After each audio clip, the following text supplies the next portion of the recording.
As Mark mentioned, our next speaker today is Anthony Durkacz from FSD Pharma.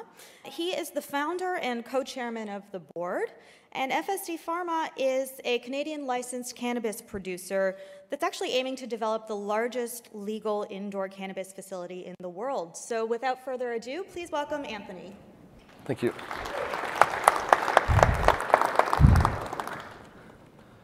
So we're going to do a presentation, right, where it'll come up and I can actually change it with the this remote control. Thank you, everyone, for coming and spending your day with us. Really appreciate it. It's probably a timely event, considering that in the last 4 weeks since October 17th, the markets have been pretty volatile to the downside, at least in the cannabis sector. So. Do we have a presentation, or can we get it up? FSD Pharma, our ticker symbol on the CSE is huge. So what are we about? In a nutshell, when we began the company, the idea really was sort of size matters. And when it comes to property and real estate, it's location, location, location. So we are located only 1 hour east of Toronto on the 401. So it's a very easy drive to get to our facility. It is the former Kraft plant. It's a 71-acre property in total. Our target in terms of expansion will be about 800,000 square feet. And then the second target, which will be on our 40-acre parcel of land that shareholders own with no debt, will get us up to about 3.8 million square feet of growing if we're able to achieve our dreams, which hopefully, because of our partner Auxly, who has very deep pockets, I think in their last quarter, they were sitting on about $250 million. It's a good sign that actually may become a reality. We have just signed recently, I guess a recent big deal was the signing of the takeover of Durkacz on the NASDAQ. So there's two reasons for that. Reason number one is that we are very, very focused and engaged in the medicinal and pharmaceutical sides of cannabis, a lot more so than the recreational. And Durkacz allowed us sort of a springboard platform into IP and molecules to help, treat and or cure diseases, which is what our target is going to be. And so we're very, very excited. Right now we are fairly well capitalized. I think in our last set of financial statements we'll have about $27 million, $28 million. But the interesting part of it is that we don't need to spend it on any of the build out because that's Auxly's job. So for us, luckily, we don't have to spend anything on capital. So what we have been doing is using the cash to more incubate and invest into other companies that are in the cannabis space, that are early stage, and really sort of with two guiding principles. Guiding number one is this a good investment for shareholders? And number two, is there some form of business development relationship that'll help out also the business of FSD Pharma? So, as long as those two check marks are made, then, we do take a look at deals. So we're in a unique position where with our extra capital and extra cash, we're looking at sort of becoming more of a cannabis incubator, and that'll sort of be a focus that we continue on at least for the near term. So, where do we see the future going? I think I think if you're focused only on the recreational market in Canada, I think that's probably a mistake. The recreational market is very, very small when you look at the global size of things. What I would say is, there was a lot of criticism in terms of the system. On October 17th, I think there was so much sort of everyone was so excited to see this date where when a G7 nation would legalize recreational cannabis use, for the first time. And that was very exciting, and it drove the markets. And, what it ended up being, unfortunately, was, if you're looking forward to like a party, or in this case, since Gene Simmons is going to be a speaker, I'll say if you're looking to go to a KISS concert, October 17th sort of was, we got to this party or this concert, and it was, basically like a kindergarten choir, singing a Christmas tune in a really off form, and you only had two other people in the crowd. So it was such a dramatic letdown. And I think that letdown, was because, number one, in many ways, the infrastructure wasn't ready on the sales side, which everybody knows. And number two, a lot of the LPs weren't ready as well. And so what we're seeing today is, or at least feedback that we're getting, is that there are recreational buyers or regular recreational users that are still going back to the black market because, quite frankly, the quality is still better and the price is better. So there's probably going to be another 6 months of flux, at least in Canada, until both the government and the LPs get it right. But one thing is for sure, at least in Canada, this will be, on the recreational side, the fastest growing industry in 2019. And we'll start to see probably in about 6 months to 9 months, these really rapid revenue growth stories with certain companies. Today, there are too many LPs. Today, in our opinion, they are issuing too many licenses. So we think only the strong will survive, the strong being people that are capitalized properly and people that have proper quality. Quality for us at the end of the day is indoor focused only.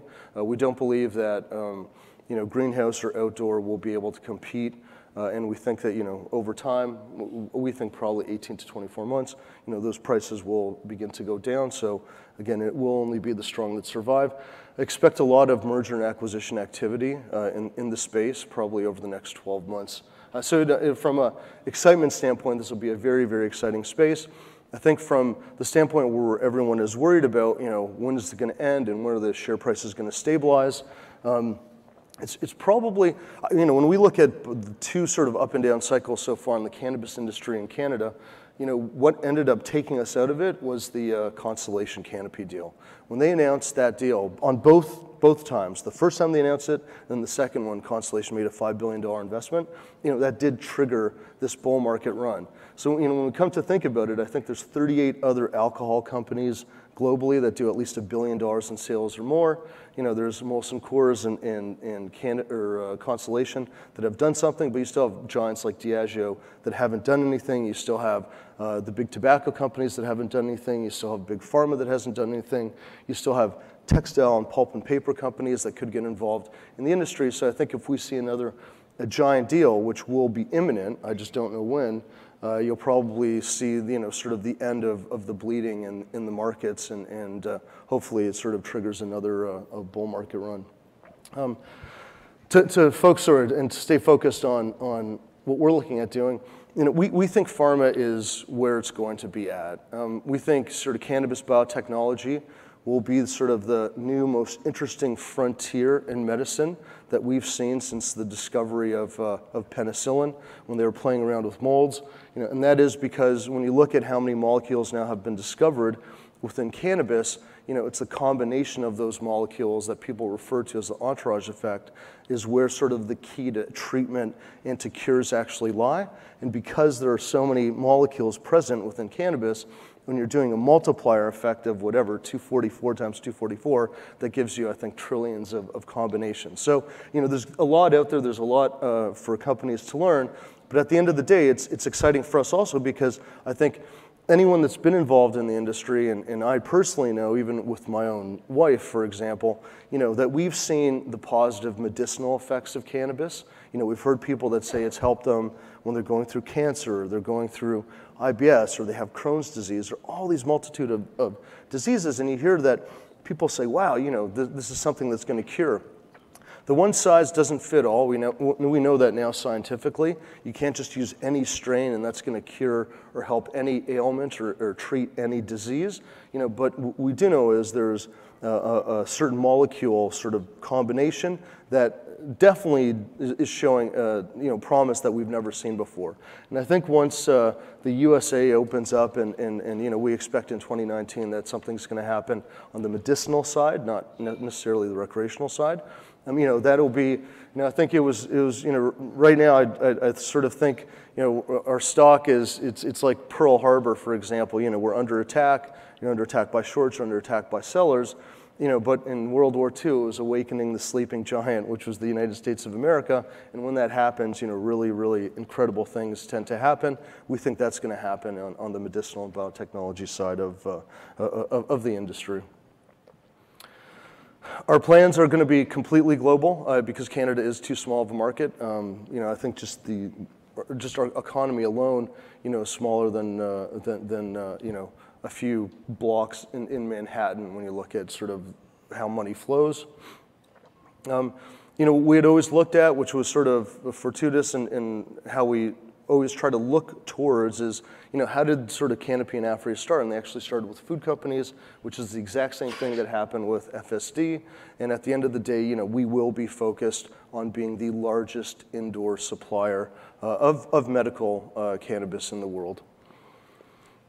Where we'll end up going, and it's just sort of a picture that'll show you how we're going to get there.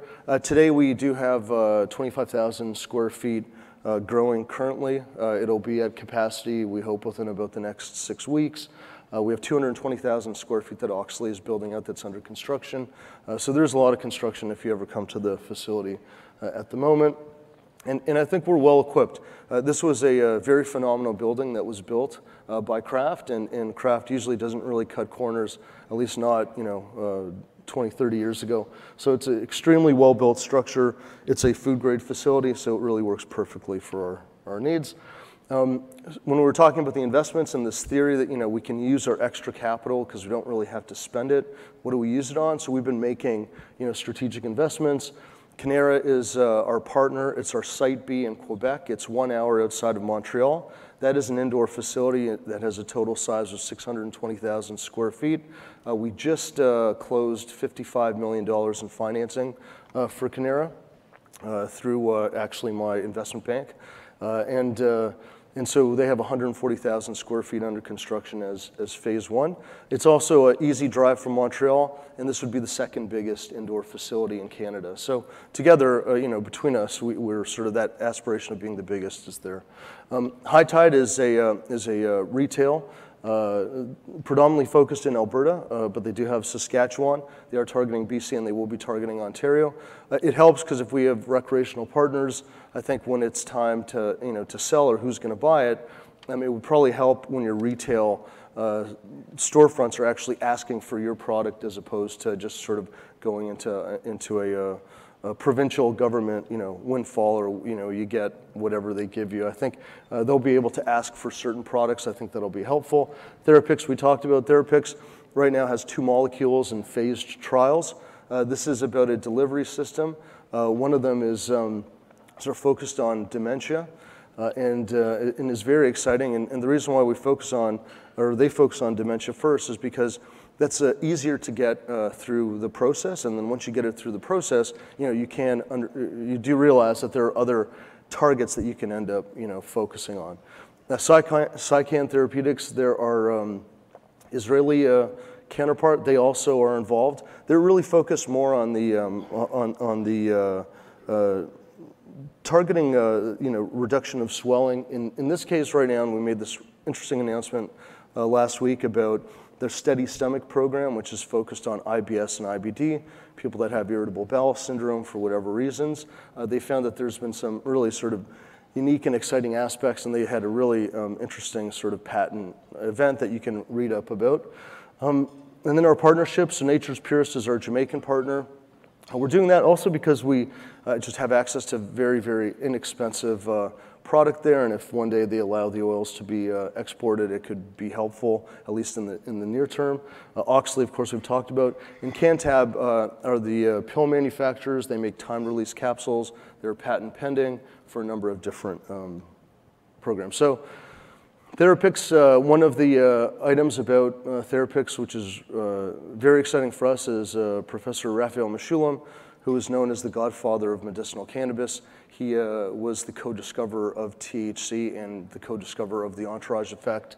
Without him, I don't think we would be anywhere near where we are today. And this is sort of the breeding of what is about to happen, which is going to get a lot more exciting, even in his mind.